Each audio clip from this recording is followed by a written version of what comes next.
السلام علیکم ناظرین، آج سینئر جرنلسٹ نسیم زہرا نے رانا ثناء اللہ کے منہ سے سچ اگلوا لیا۔ آئیے پہلے رانا ثناء اللہ کی گفتگو سنتے ہیں، پھر اس پر بات کرتے ہیں۔ مجھے یہ لگتا ہے کہ جب ہم جاتے ہیں کینٹ، میری بہن وہاں رہتی ہے، میں تو ادھر جا کے رہتی ہوں ہمیشہ پولو گراؤنڈ کے سامنے، تو وہاں گھومنا پھرنا تو بڑا مشکل ہے، مطلب کہ سیکیورٹی جو ہونی چاہیے بڑی وہ چوک چوبند سیکیورٹی ہے اور جگہ جگہ سیکیورٹی ہے، پھر آپ کی پولیس بھی ہے، پھر سی آئی ڈی بھی ہے، پھر سب کچھ ہے۔ آپ مجھے اس کا جواب ابھی تک مل نہیں رہا رانا صاحب کہ کس طریقے سے لوگ اتنا آگے تک پہنچ بھی گئے، گھس بھی گئے، اور کہیں بھی آپ خود بھی آپ نے دیکھا ہے کہ کہیں ہمیں ایسے نہیں لگتا کہ کسی بھی نوعیت کی ریزسٹنس ہو۔ ہم نے ہر لیول پہ لوگوں سے پوچھا ہے لیکن کوئی جواب ملتا نہیں۔ آپ فرمائیے گا، آپ کو کیا سمجھ آتی ہے رانا صاحب؟ دیکھیں، اس میں بڑا جو ہے نا وہ سمپل جواب ہے، اچھا، اور اس میں جو ہے وہ کوئی راکٹ سائنس نہیں ہے جی۔ وہاں پہ لوگوں کا یہ خیال تھا، یا جن لوگوں نے وہاں سے کوئی ریزسٹنس دینی تھی، ان کا یہ خیال تھا کہ چلیں یہ چوک میں آ گئے ہیں، چوک میں یہاں پہ بیٹھیں گے، کوئی مرد آباد زندہ باد کریں گے، نعرے لگائیں گے، تھوڑی دیر کے لیے بیٹھ جائیں گے، اس کے بعد اپنا احتجاج ریکارڈ کرا کے چلے جائیں گے۔ انہوں نے وہاں سے مسلح گارڈ جو تھی اس کو وڈرا کر لیا۔ وڈرا اس لیے کر لیا کہ اگر یہ مسلح گارڈ وہاں پہ ہوگی تو پھر یہ تصادم جو ہے وہ خطرہ ہو سکتا ہے، گولی چل سکتی ہے۔ آپ دیکھیں نا، میرے گھر کے اوپر کیونکہ پہلے بھی انہوں نے ایک دفعہ حملہ کیا تھا اور اس وقت بھی انہوں نے آگ لگانے کی کوشش کی تھی، اس لیے ہمیں یہ اندازہ تھا۔ تو جیسے ہی اس کی گرفتاری ہوئی تو ہم نے سب سے پہلے یہ کام کیا کہ وہاں پہ اپنے لوگوں کو سیکورٹی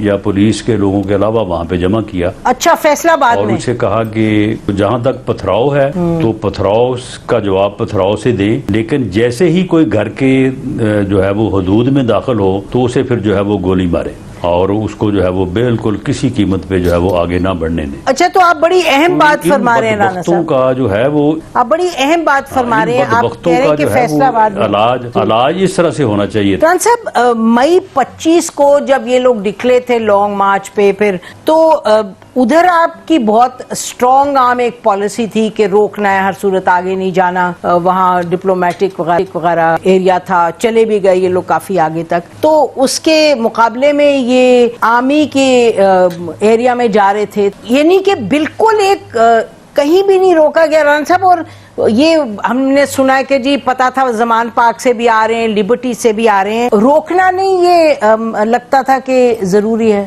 وہاں پہ یہ کسی کو اندازہ نہیں تھا کہ یہ جو شرپسند ٹولہ ہے یہ گھر میں داخل ہو کے آگ لگا دے گا اور جو ہے یہ وہاں پہ لوٹ مار کرے گا، کیونکہ ان کو تو ایسی کہانی سنائی گئی تھی کہ تمہارے سامنے تو پوری دنیا جو ہے وہ بالکل خش و خشاک کی طرح جو ہے وہ بیٹھ جائے گی۔ وہ جب لوگوں سے بات کرتا تھا، جب لوگوں کو لمبے لمبے بھاشن جو ہے 2-2 گھنٹے کے سناتا تھا۔ جو رانا صاحب آپ فرما رہے ہیں کہ یہ اتنے لمبے دیتے تھے، تقریریں کرتے تھے، لوگوں کو اتنا انہوں نے کیا ہوا تھا موٹیویٹ، اور پھر یہ بھی ہم نے سنا کہ یہ کہا جا رہا تھا کہ 2-3 دن پہلے پتا تھا، یہ پک کیا ہوا تھا انٹیلیجنس کے یہ اس طرح کریں گے اور یہ گڑبڑ ہوگی۔ تو رانا صاحب ذرا تھوڑا تضاد لگتا ہے، ایک طرف ایک تو بات آپ کی ٹھیک ہے کہ جی عموماً جاتے ہیں نعرہ بازی کر کے تو آ جاتے ہیں، لیکن آپ ساتھ یہ بھی فرما رہے ہیں کہ جی کیونکہ عمران خان کا ایک طریقہ تھا، آپ کہہ رہے ہیں کہ جی آپ لوگوں کی یہ اندازہ تھا کہ وہ بہت اشتعال انگیزی جو ہے وہ پیدا کر دی ہوئی تھی انہوں نے اپنے لوگوں میں، تو اگر یہ اندازہ تو تھا، وہ تو 1 سال پر تھا محیط، تو پھر کیسے آگے جانے دیا؟ نہیں، دیکھیں معاملہ یہ ہے کہ اندازہ تو یہی تھا نا کہ یہ وہاں پہ جا کے پروٹیسٹ کریں گے۔ یہ گھروں کو آگ لگانے کا جو ہے معاملہ، یہ تو انہوں نے پہلی دفعہ انٹروڈیوس کیا ہے۔ رانا صاحب، ایک تو یہ آپ فرمائیے گا کہ جو آپ نے کہا نا کہ یہ جو تمام لوگ ہیں جو ان کے سپورٹرز ہیں وہ دہشت گرد ہیں، اب یہ پاکستان کے نوجوان ہیں اور یقینی طور پہ یہ دہشت گرد تو نہیں ہے، جنہوں نے توڑ پھوڑ کیے، جلاؤ گراؤ، اس میں تو کوئی سوال ہی نہیں پیدا ہوتا کہ ایکشن لینا چاہیے، لیکن یقینی طور پہ آپ سب کو تو نہیں کہیں گے دہشت گرد۔ जो आदमी जो है वो पेट्रोल बम बना के तो किसी के घर को आग लगाएगा तो वो तो दहशतगर्द तो कहलाएगा, भले वो स्टूडेंट हो, भले वो पढ़ा लिखा हो, भले वो अनपढ़ हो। तो ये नहीं पता चला था कि अगर आप कह रहे हैं कि पेट्रोल बम लेके गए तो उस वक्त जो कोई इंटेलिजेंस को ये नहीं पता चल रहा था कि ये हो रहा है जो आप फरमा रहे हैं कि भाई ये पेट्रोल बम लेके गए, अंदर उन्होंने आग जलाई, कुछ लेके गए होंगे चीजें साथ। इतनी बड़ी आग थी कि वो तो यानी कि कोई छोटी माचिस से तो नहीं लगती आग, जैसे घर देखा हमने राख राख जो हुआ है। तो कुछ लेके गए होंगे साथ ये लोग? नहीं वो आप नहीं वो पूरे घर को आग लगाने की जरूरत नहीं होती जी। आप थोड़े छोटे से हिस्से को आग लगा दें, आप पेट्रोल छिड़क के जो है वो आप किसी दरवाजे को आग लगा दें, उसके बाद वो पूरा घर उस की लपेट में जो है वो आ जाता है। तो ये जो है ये सारा सामान इनके पास था और इन लोगों को पता था कि हम क्या करने जा रहे हैं, हम क्या करेंगे, क्योंकि बकायदा इनकी ये ट्रेनिंग थी, मनसूबाबंदी थी, ये सबको टारगेट दिए हुए थे कि किसने किस जगह पे पहुंचना है। आपके पास और एजेंसीज के पास एविडेंस है कि इस तरह की प्लानिंग हुई और कि जी यहाँ अटैक किया जाएगा?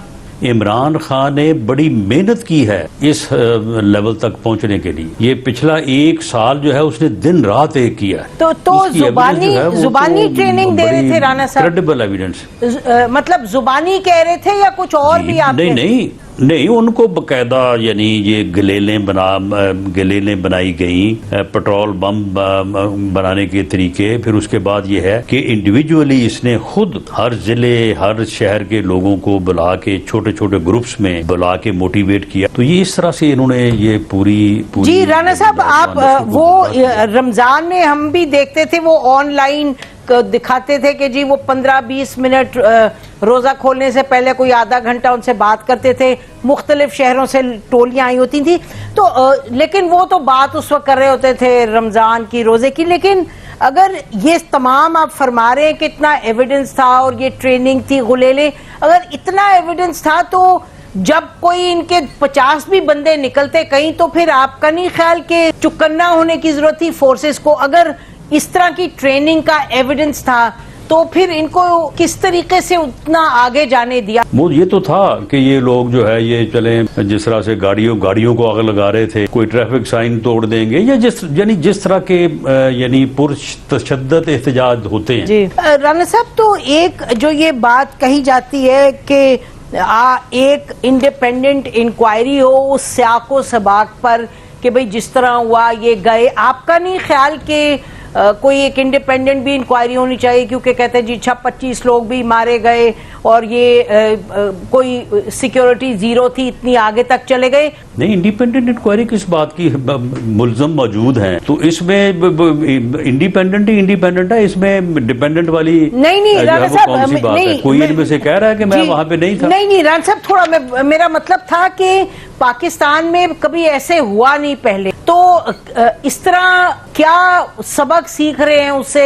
हुकूमत क्या सीख रही है, प्रोविंशियल गवर्नमेंट क्या सीख रही है, डिस्ट्रिक्ट क्या सीख रहे हैं? और बिल्कुल ऐसे तो लगता है राणा साहब कि हर जगह ये आराम से चल के तो पहुंच गए, चाहे मियाँ वाली है, चाहे यहाँ है, चाहे पिशावर है, तो कोई कहीं किसी को रोक ही नहीं रहा।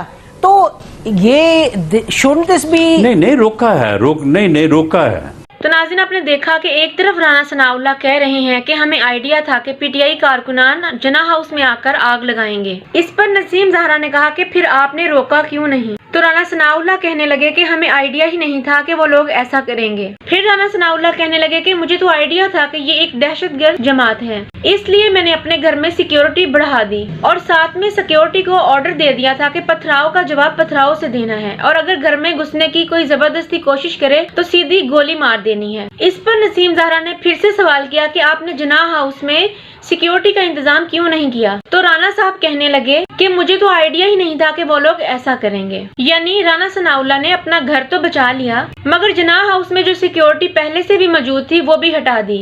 आप इस बयान को सुनने के बाद बआसानी अंदाजा लगा सकते हैं कि किस तरह से पीटीआई के खिलाफ साजिश की गई है। नाज़रीन, अपनी राय का इज़हार कमेंट बॉक्स में करें। मिलते हैं नेक्स्ट वीडियो में, तब तक के लिए अल्लाह हाफिज।